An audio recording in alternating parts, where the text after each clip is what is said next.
It is week 8. The New York Jets, who are 5-2, playing host to the 3-4 New England Patriots today at MetLife Stadium. There's Zach Wilson signing a few autographs.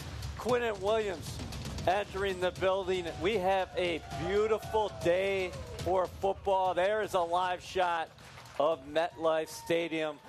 Welcome to Pregame Central, presented by Bud Light. Eric Allen, Anthony Becht, Quincy Enunwa, and the Jets faithful are here. They are loud. They are ready for this ball game. Anthony, what an atmosphere for football. This is great. Sun's out. Fans are out today, right, Jets fans? At least you got a divisional opponent. You got the Patriots coming into town. This team's hot right now for the Jets. Offense is looking to pick up some steam this week, but defense has really been the catapult for this Jets season so far. And what an opportunity now to go against a divisional opponent, Quincy, and really, set the standard. Where do you want to be as a team this year? How do you want to set the tone moving into the division? This is a huge opportunity for the Jets. Q, the last time the New York Jets were 2 games up on the New England Patriots, week 8 or later, that was 2002. That's the last time the New York Jets won the division. Were you born? I was there that day. Man, AD, you bringing up the history today. But, man, listen, it's an amazing opportunity for the Jets today. I think anytime you got an opportunity to beat a divisional opponent, I think the last time that we were able to beat them was when I was playing. And I think it's going to be a great game today. The Jets have so many different things in their favor, and I think they're going to take advantage of them. There's Sauce Gardner. Fans, you have an opportunity to participate in Pregame Central right now by voting. Jets middle linebacker C.J. Mosley will have at least 7 tackles, extending the NFL's longest active streak of games with 7 tackles or more to 23. Vote right now, C.J. Mosley. Okay, one Jet fan who wants his ice cream today is Johnny. For more on that, let's get to him right now. We beat Cleveland. We beat Miami. We beat Pittsburgh. We beat Green Bay. We beat Denver. And now I want the Patriots. Come on, Jet fans. Get fired up. I want my ice cream. Back to you in the studio. Great job, Johnny. He's going to be up here on set with us pretty soon, guys. I don't even remember who we beat. That's pretty impressive. 1 take, 2 takes for that kid? No, I think it was 1 take. That's what Johnny does, 1 take. That's pretty good. The Jets, he's ready. He's ready. The Jets in transition right now, fellas.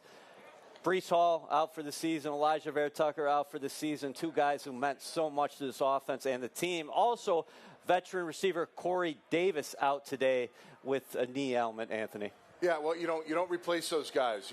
It's tragic that both of those guys are not playing. Arguably, probably 2 of the best players on the team. Breece has not only been an exceptional rookie back in the league, but he's been one of the best backs in the NFL. AVT, that's a big loss as well. This line has been bruised, battered, punched in the mouth. They keep bouncing back, trying to get bodies, but they fight every single week. Joe Douglas has done a great job of really getting depth set for this lineup because they've needed it so far through this season. But I'll say this, the one thing about this team that maybe Jets fans hasn't seen in the last couple of years, there's a little bit of swagger from these players. Yep. And it's not just the older guys. It's Sauce. There's some of these guys. And it's not an arrogant swagger. It's like, look, we can win games. I can compete. You can compete. We do this thing together. We can start making a run here and do something special. Hugh, the Jets like their depth in the offensive backfield, but Breece Hall between weeks 4 and 6 accounted for 44% of the offense's touches. It's great to have a guy like a Michael Carter in this situation. Yeah, definitely. AB said it. Breece Hall is somebody that you can't replace, right? He's a one in a generation almost talent, right? He's done so many great things just in a few games that he's played. To come in as a rookie and perform the way he did, you want somebody to be able to step up and do what they can, but I don't know if you can replace him. But Michael Carter showed last year that he's more than capable of playing this league, more than capable of doing what he needs to do. So I know the Jets are ready to rely on him today, and everybody else will just have to step up behind him. The Jets traded for James Robinson earlier this week, former Jacksonville Jaguar. He's warming up right there. You see him on the screen. Robert Saleh said they're going to slow play it with Robinson. We'll have to see what the situation is when we get the game day inactives, and also watch how the ball is distributed today. Let's go to the other side of the ball as we watch J-Rob get warmed up. Mac Jones going to be quarterback for the Patriots today. Bailey. Hey, a couple of Patriots fans here. They're getting drowned out by the Jets fans. Hey, Mac Jones, I want to tell everybody in attendance, has 6 interceptions so far this season. Yeah.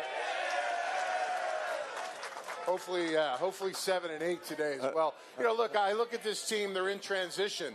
2 offensive coordinators that, quite frankly, have not called offenses before for this football team. They're still trying to grow. Mac Jones doesn't look as confident, as good as he did last season. He's coming off an injury. Didn't look great against the Bears, to be quite honest with you. And then you got another quarterback on their roster, and Bailey Zappi, that, quite frankly, is looking over your shoulder. So, yeah, the leash may not be that short when Mac Jones obviously getting worked back into full strength. But what happens if he has a bad start in the first quarter? What happens if it's a first half bust for him? Do they make changes? Quarterback, it's a mind game, right, when you're playing this game. You're thinking about those things, worrying about guys potentially coming in. You don't know what Belichick is thinking in his mind as far as how long that or how short that leash is. Who knows? Sometimes that takes away from your overall play in a game. There's a split screen of Mac Jones and Zach Wilson. I'll tell you what, Q, Mac Jones, 1-3 is a starter so far this year. Yeah, he's obviously struggling. And as we look at Zach Wilson here, Zach Wilson has had the opportunity to win a few games for the Jets and build his confidence. And I think that will be a big part today, especially because he lost one of his big targets in Corey Davis. He lost another target in Breece Hall. So it'll really be up to him to perform well today, to really have the guys rally around him and perform and be the quarterback that they know he needs to be. Hey, Anthony, the last time the Jets played the Patriots was nearly a year ago. The Patriots put it on the Jets set with the 50 burger. The Jets have talked about that this week. Most of the guys have said, hey, we're just going to keep it inside the locker room, what has been said about that. But that definitely stood out to them with the Patriots last year, late in that ball game, throwing vertical. Yeah, for me as a former player, that wouldn't mean anything to me. I mean, listen, they didn't go into that game prepared, ready to go, and they got their butts whipped. I mean, that's just how it is in the NFL. If you don't come out and play 4 quarters, or you only play 1 quarter, teams are going to take advantage of you. Anytime it's a divisional game, teams like this are going to try to really put it on each other if they have that opportunity. It's in the back of the players' minds. There's a lot of young, new, talented players on this football team that weren't around, quite frankly, for this game. You talked about some of those guys that are be out with Corey Davis. Love to see Zach and Garrett Wilson start to find themselves a little bit. Elijah Moore's going to be back in this game. How about we get the tight ends involved? Let's take a page out of the Bears. Who would ever say that? Take a page out of the Bears offense. Fields was able to move around a little bit with his legs. I'm not saying Zach has to run the ball, but when they start playing a little man, they get out of that space. Go take what the defense gives you. And that middle of the field seemed to be open last week as well when you watch that game. So check downs, backs, tight ends in the middle, whoever that receiver is running those crossing routes. Zach's got options. Regardless of Breece Hall being in there or not, there are opportunities to make plays with some of these players. Quincy, as a former player, would that weigh on your mind in preparation? What happened last year? It's hard to say. I would like to think that they'll go into this year. You want to say that we're not the same old Jets, so you got to remember that when you're coming into this game, that this isn't the same old Jets, so we're not going to perform that same way. It's important to keep that mindset that every week is a new week, because any given Sunday, anything can happen. Just as other teams have injuries, the Jets have injuries, and you got to go into this game with a clean slate. Zach Wilson getting ready for his 5th start. Zach Wilson in his 2nd National Football League season is 4-0 as a starter of the New York Jets. Let's go inside the stadium right now and bring in Caroline Hendershot and Ethan Greenberg. Both of you look tremendous as always. What about the Jets' look this Sunday?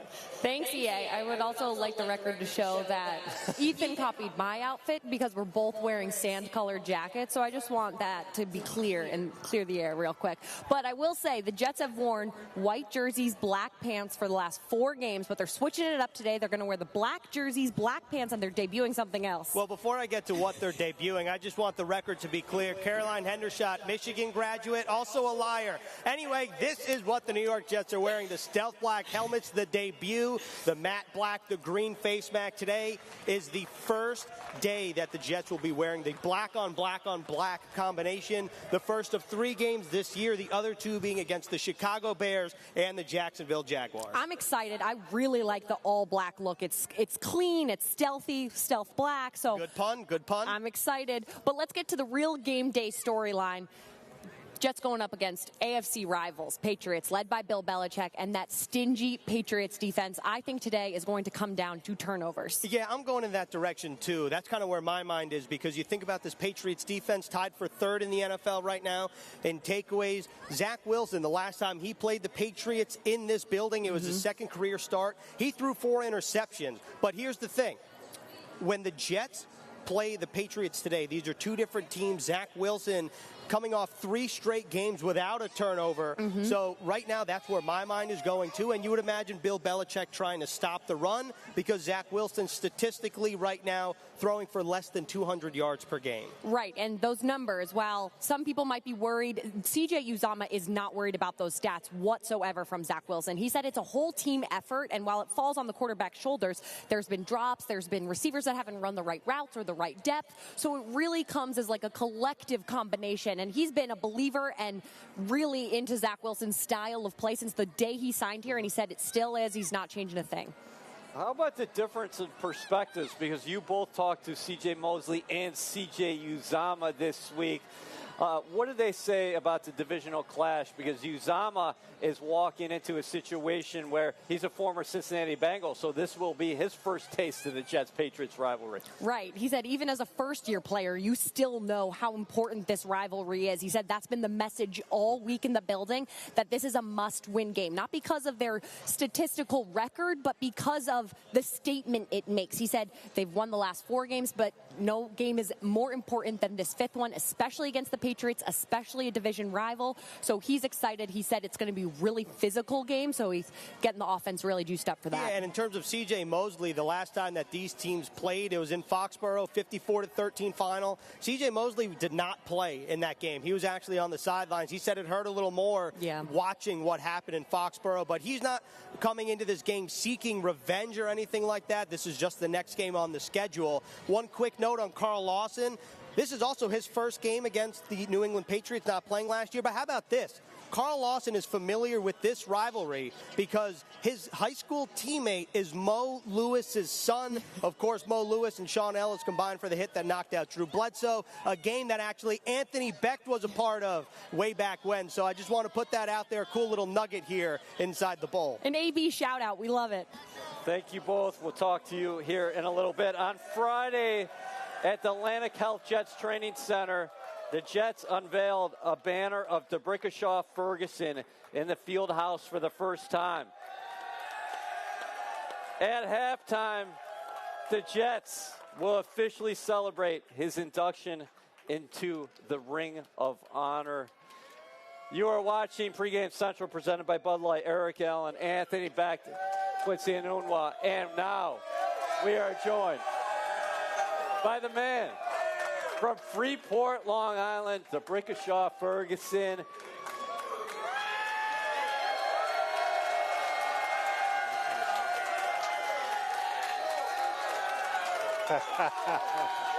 How much does that mean to you? It's huge. It's a surreal moment. It's definitely a surreal moment. So I'm proud to be here. I'm happy to be here. I saw a couple of Patriot fans out there. I don't know what's going on with that.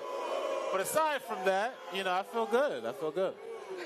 Hey, you've come a long way from being a young boy at 9 who had open heart surgery. Absolutely. You probably wondered if you were ever going to even play a snap of Little League football. Absolutely. I mean, it gives you perspective, when you have a journey and a story to tell. And so I'm so happy to be here, so happy to have these memories, so happy to just be in an environment that's brought a lot of happiness, Being drafted by the hometown team. because we used to have the complex out at Weeville Bank Hall at Hofstra University. Did he give you more of a feeling of comfort or anxiety that you're going to be so close to home? You know, it was such a new experience. I think having people close to home, we'd have training camps. It was at Union Hill, Hempstead, Hofstra. So it was great to have that connection between the fans, and then we'd always come out here, obviously in a different building with a different name on it. Yep. But we'd come out here and we'd play games, and so it was great to have that environment. When we moved to Florham Park, still we'd have different fans, new fans. Now we're going into Jersey, but it was always amazing to have the fans out there supporting us, home fans and new fans. You had an amazing career, and I wanted to get both of your perspectives here. DeBrickashaw Ferguson played 10 seasons in the National Football League. He missed one snap. That one snap was due to a play call, a trick play offensively. Guy was always there, Anthony. You know, Brick, coming in as a young player for me, I hit that nautical mile quite a bit down. I know that area well. You know, just to feed off of the, not missing a game in your career. Is that kind of the, people tell you play 10 years. Is that something to you that really drives it home for you? Because we look at the offensive line on this team the last couple of years. We get guys rolling in every single week.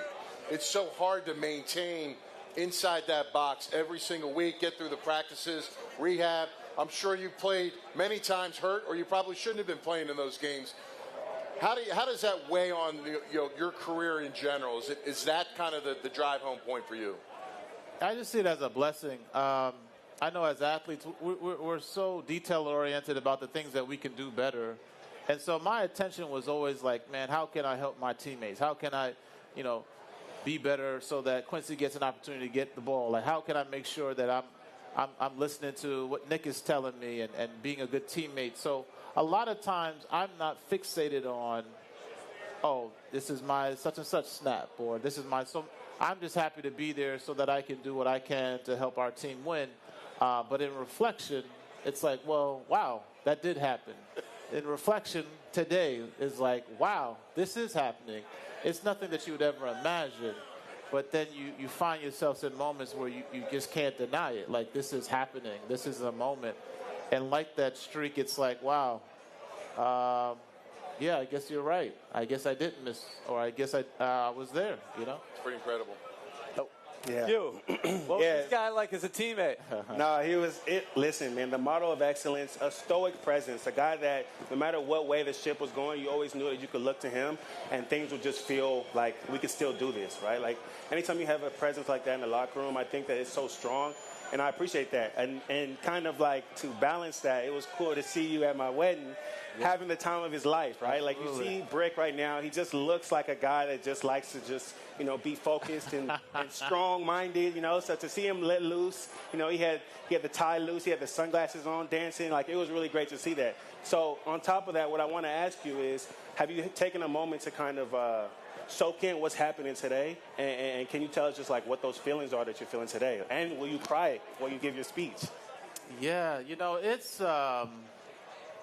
and I thank you for bringing up that story. Like it's I go in and out. Sometimes I'm here, I'm walking in the stadium, and I'm like, man, I'm excited. This is a big game. It's a lot of good energy, and that's always a great environment to be in. And then times you're like, wait a minute, why is my picture up? Oh, okay. I think they're doing something today. So it's like, it's so surreal. Sometimes you're in the moment and you snap out of it. But I like seeing people. I like going around and just feeding off that energy. Like when you have something going, the momentum is high.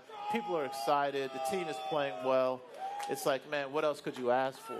The weather's great too. So it's the memories. At the end of the day, it's about the memories, whether it's being at the wedding and partying, whether it's being here in this moment. It's always about the memories that you take with you, and that's what I remember when I leave this place. Rick, he said you brought the shades. Are you an emotional guy? Is there a possibility we draw a tear today? I don't know what's going to happen. I have no clue.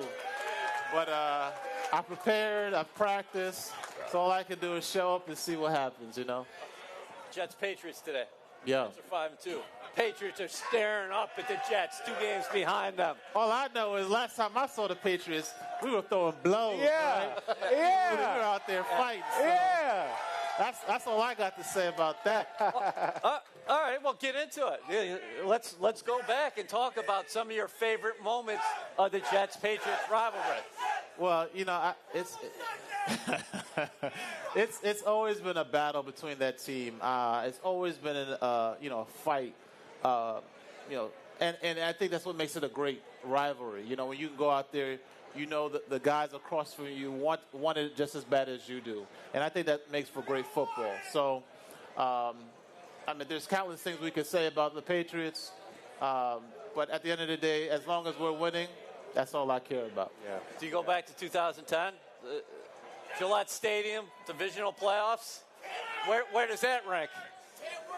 You know, I saw that clip today with Bart Scott saying, can't wait. But that was just that energy there. I mean, everybody was so high. And that was real. Like, that wasn't for the cameras. That was an authentic moment. And I was so excited that, we had that and we just rode that wave. Yeah. Yes, you did. Can you tell us what you're up to nowadays? Because a lot of people watch you throughout your career, are still looking at you and saying, hey, man, we're wishing you all love here on your second career.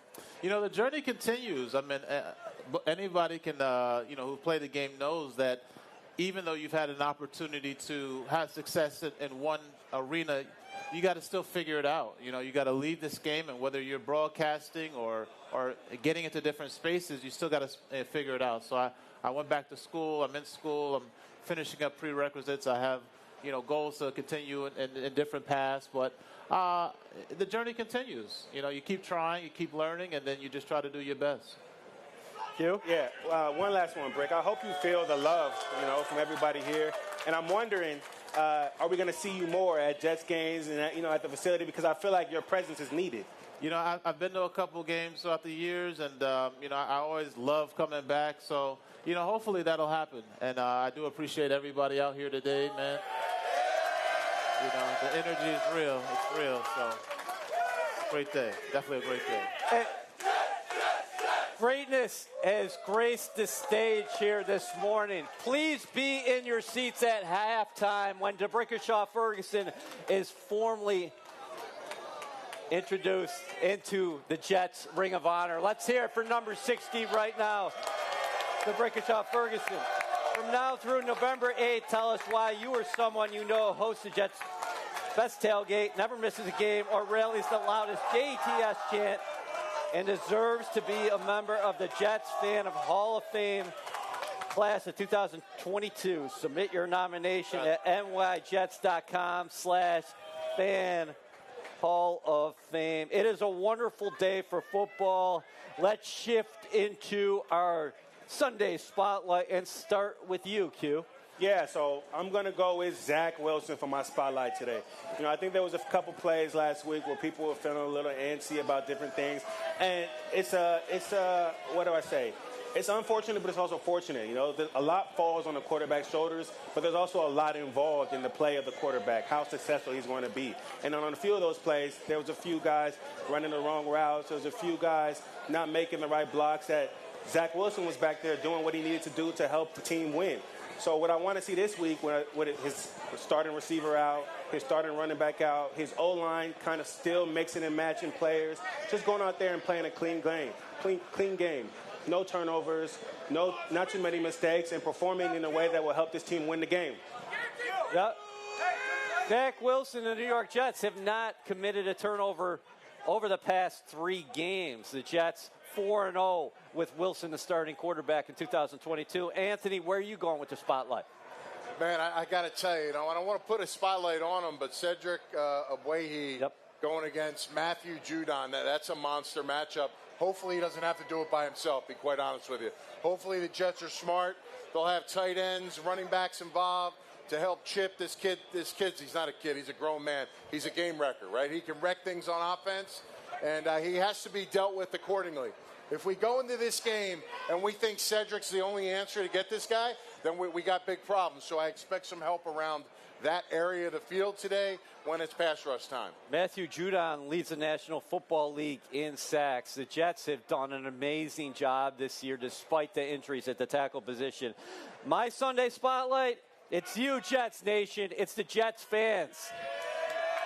Robert Saleh said this week, you guys are a phenomenal fan base, a passionate fan base. It's amazing. He said everywhere you go, you find a Jets fan, and it seems like they're all proud no matter what. So it makes you proud to wear these colors. That's the Jets head coach. Hopefully it stays for the next, well, he paused. Hopefully Robert Saleh goes on a Bill Belichick-like run. My spotlight today is on the Jets fans because they can make it hell for Mac Jones and company today. There is no doubt about that.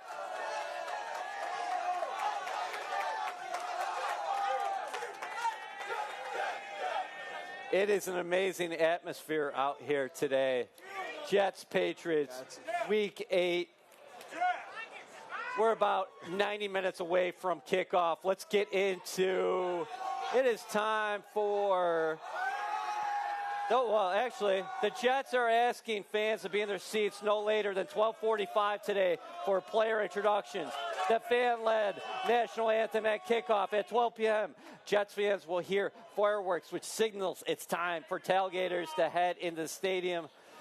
I think they're going to make a difference today. It is time for all in or not today. Let's bring back Ethan and Caroline. Let's get the entire crew here. Anthony Beck, Quincy Anunwa. I want to look at that leaderboard with all in or not today. Where is that leaderboard? Quincy Anunwa, 6-1. Anthony Beck, he's got 4.5 wins according to my stats. Ethan over 500, myself 3-4. The fans 2-5. I think I'm going to get on the board again with another W today. And then Caroline is 2-5. Do we have that video of Caroline right now? Oh.